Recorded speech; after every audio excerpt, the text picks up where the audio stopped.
Assalamualaikum warahmatullahi wabarakatuh. Apa kabar? Kembali berjumpa dengan saya Hirsbun Arif dari Forum News Network.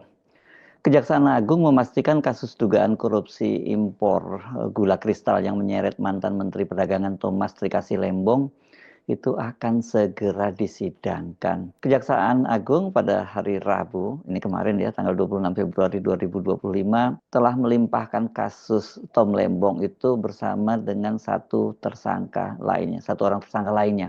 Namun anehnya Kejaksaan Agung menyatakan tidak akan membebani ganti rugi kepada Tom Lembong atau mengganti rugi keuangan negara karena kerugian negara sebesar 578 miliar itu terjadinya tidak saat Tom Lembong, ini orang dekat Anies itu menjadi Menteri Perdagangan. Ini drama apa lagi ini?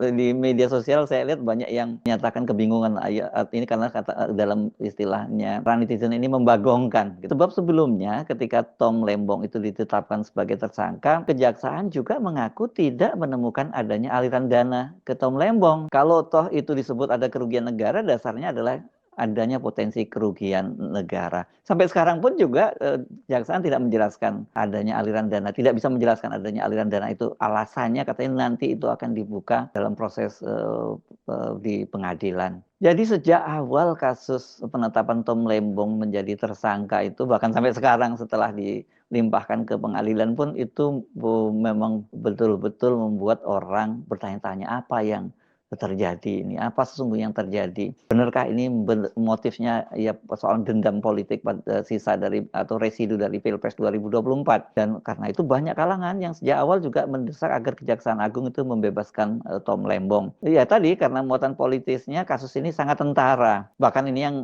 ngomong ini bukan hanya spekulasi dari para netizen ya. Ketua Komisi 3 DPR RI Habibur Rahman ini yang juga adalah wakil ketua umum dari Partai Gerindra, ini partai penguasa, partainya Pak Prabowo, menyebut kasus Tom Lembong ini masih sumir. Justru dia khawatir kalau Kejaksaan Agung tetap memaksakan kasus Tom Lembong ini bisa menimbulkan dugaan buruk kepada Presiden Prabowo. Habibur Rahman tuh khawatir banget ini Pak Prabowo yang dituduh mempolitisasi kasus hukum. Bisa saja kemudian dugaan semacam itu karena apa? Karena kan Pak Prabowo dengan Anies Baswedan itu waktu itu kan jadi rival ya pada Pilpres 2024 itu, dan sempat memang tensinya cukup memanas karena ini berkaitan dengan pernyataan Anies atau penilaian Anies yang bahwa kinerjanya Pak Prabowo sebagai Menteri Pertahanan itu 11 dari 100.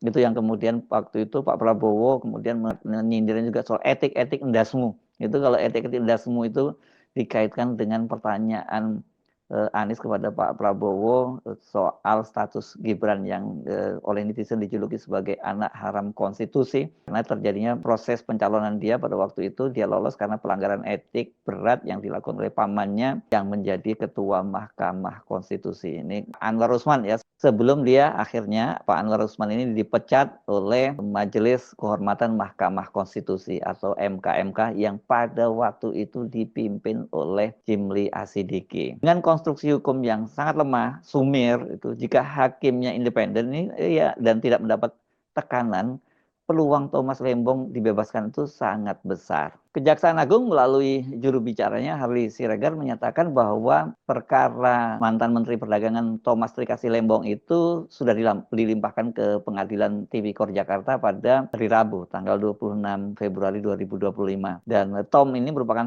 tersangka dalam kasus dugaan impor gula di Kementerian Perdagangan tahun 2015 dan 2016. Nih, perhatikan ya tahun 2015 sampai 2016 nih. Kepala Pusat Penerangan Hukum Kejagung Harli Siregar menyebut selain perkara perkara Tom Lembong, pelimpahan juga dilakukan terhadap perkara Charles Sitorus selaku Direktur Pengembangan Bisnis PT Perusahaan Perdagangan Indonesia yang juga tersangka dalam kasus yang sama. Selain itu, dalam perkembangan yang terbaru, Kejaksaan Agung menetapkan 9 tersangka baru dalam kasus korupsi impor gula itu. Seperti dikatakan oleh Direktur Penyidikan Jaksa Agung Muda Bidang Tindak Pidana Khusus Kejaksaan Agung, Abdul Qohar, para tersangka ini adalah pihak swasta yang mendapatkan jatah importasi gula dari Tom Lembong. Berdasarkan hasil pemeriksaan yang dikaitkan dengan alat bukti yang telah kami peroleh selama penyidikan, maka tim Jampitsus memiliki bukti permulaan yang cukup untuk menetapkan 9 orang tersangka.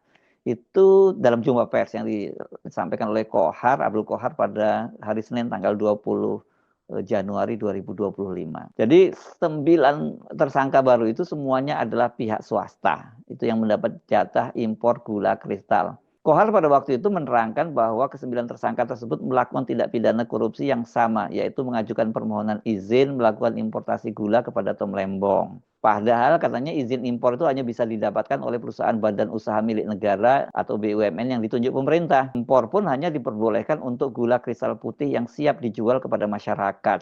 Jadi sebelum ada penandatanganan kontrak, perusahaan tersebut sudah diundang lebih dulu. Sudah diberitahu bahwa mereka lah nanti yang akan melakukan pengadaan gula kristal mentah yang kemudian diolah menjadi gula kristal putih dalam rangka stabilisasi harga pasar dan stok gula nasional. Pada waktu itu ketika memberikan konferensi pers itu, Qohar menyatakan 7 dari 9 orang yang jadi tersangka itu langsung ditahan oleh Kejaksaan Agung. Kasus Tom Lembong ini sejak awal memang penuh dengan nuansa politik. Banyak yang mengaitkan ini dengan posisi Tom Lembong sebagai orang dekat Anies Baswedan yang pada Pilpres 2024 mencalonkan diri sebagai calon presiden. Tom Lembong adalah salah satu co-kapten timnas Amin ini Anies Muhaimin, dan setelah Anies dan Muhaimin serta Ganjar dan Mahfud itu kalah atau dikalahkan oleh pasangan Prabowo Gibran, itu kan kemudian ini Anies Baswedan dikabarkan tengah menyiapkan kembali comeback-nya ke dunia politik. Tentu kaitannya ini dengan Pilpres 2029.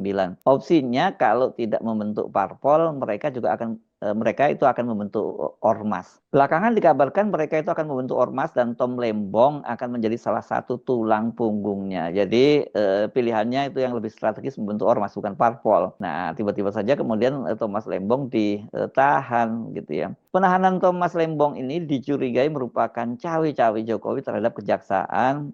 Ini untuk apa targetnya? Ya, kembali menjegal Anies.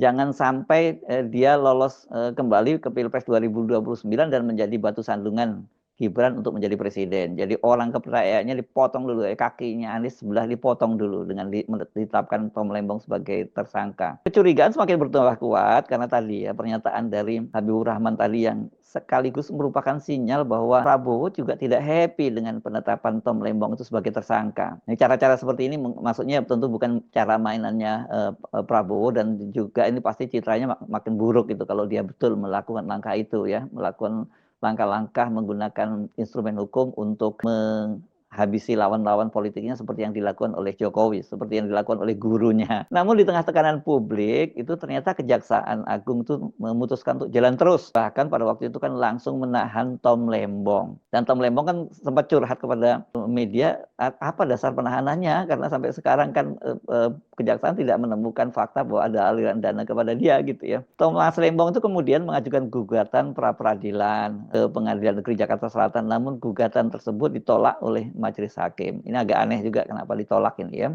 Dan ini ada tanda-tanda bahwa ini bagian paket dari cawe-cawe gitu ya. Kendati gugatan Tom Lembong ditolak, namun para pendukungnya dan para pengamat tetap mencurigai keputusan Kejaksaan Agung menjadikan Tom Lembong sebagai tersangka itu. Kecurigaan publik itu makin mendapat alasan yang kuat karena dalam pernyataan terbarunya Direktur Penyidikan Jampitsus Kejaksaan Agung Abdul Qohar menyatakan Tom Lembong itu tidak dibebani uang pengganti kerugian negara seperti para tersangka lainnya, karena peristiwa korupsinya terjadi bukan di masa atau bukan saat Tom Lembong menjadi Menteri Perdagangan. Ini makanya saya tadi tolong minta diperhatikan masa tindak korupsinya itu 2015 sampai 2016. Pada tahun 2016 itu kan Tom Lembong itu digeser, dia diganti oleh politisi Nasdem Enggar Tias Tolukita dan kemudian dia menjadi kepala BKPM ya. Badan ini investasi. Ini adalah kerugian di tahun 2016 yang pada saat itu pejabatnya bukan Pak Menteri Perdagangan saat itu, bukan Pak Thomas Lembong, kata Kohar dalam konferensi pers di Jakarta hari Selasa 25 Februari. Maka kerugian itu tidak dibebankan kepada para tersangka yang disangkakan melanggar ketentuan Undang-Undang Tindak Pidana Korupsi bersama-sama dengan Pak Thomas Lembong, imbuhnya. Dan tadi dikatakan bahwa ada kerugian negara berdasarkan audit dari BPKP itu 578 miliar dan para tersangkanya kan secara sukarela sudah mengembalikan. Nah, bagaimana ini urusannya kok tidak terjadi pada tahun 2016 dan sebelumnya tidak ditemukan aliran dana kok tetap jadi tersangka. Nah, Kohar menyatakan kalau hal itu tidak berarti Thomas Lembong tidak menerima aliran dana korupsi. Nah, ini sudah berubah ya. Dan ia pun mengatakan aliran itu akan terungkap dalam proses di persidangan. Bahwa apakah ada aliran uang Pak TTL ini nanti akan kita lihat bersama di depan persidangan, kata dia. Jadi kalau sebelumnya menyatakan tidak menemukan aliran dana, itu kemudian juga tidak terjadi di eranya Thomas Lembong korupsinya, sekarang menyatakan bahwa ada aliran dana. Tapi buktinya apa? Nanti akan dibuktikan di pengadilan. Berapa besarnya kita tidak tahu. Lengkap sudah ini. Sebelumnya Kejaksaan Agung tadi itu ya, belum menyatakan ada aliran dana Thomas Lembong. Nah, padahal saat itu mereka pada waktu itu ditanya kan soal ini tidak harus ada aliran dana katanya ini karena dalam delik korupsi itu termasuk memperkaya orang lain. Pada waktu itu Abdul Qohar menjelaskan bahwa barang bukti penerimaan uang tidak selalu dibutuhkan untuk menetapkan seseorang sebagai tersangka kasus korupsi seperti Thomas Lembong. Terlebih katanya Kejaksaan menggunakan pasal 2 dan 3 Undang-Undang Tindak Pidana Korupsi sebagai alas mentersangkakan Tom Lembong. Untuk menetapkan sebagai tersangka itu kan tidak harus seseorang itu mendapat aliran dana. Kan memang sudah jelas di sana pasal 2 dan pasal 3. Kata dia itu waktu jumpa pers tanggal 31 Oktober 2024. Kedua pasal tersebut, kata Kohar, memiliki sejumlah unsur, yakni setiap orang yang secara melawan hukum memperkaya diri sendiri, orang lain, atau korupsi yang merugikan keuangan negara diancam pidana. Karena berdasarkan aturan itu, berdasarkan rumusan pasal itu, Kohar menyatakan bahwa seseorang tidak perlu mendapat keuntungan untuk dijadikan tersangka. Ketika memenuhi unsur bahwa dia salah satunya menguntungkan orang lain atau korporasi akibat perbuatan melawan hukum, akibat perbuatan menyalahgunakan kewenangan yang ada padanya, karena jabatannya dia bisa dimintai pertanggungjawaban pidana. Jadi gimana ini menjelaskannya ya? Karena kalau katakanlah oke menggunakan pasal itu, tapi korupsinya tidak terjadi di eranya Tom Lembong. Jadi bagaimana ini? Sekarang ini kan Kejaksaan menegaskan bahwa korupsi tidak terjadi saat Tom Lembong dan sudah tidak lagi karena dia tidak jadi menteri, karena dia tidak dibebani pengganti uang kerugian negara. Nah, sekarang publik disuruh menunggu nanti akan dibuka di pengadilan.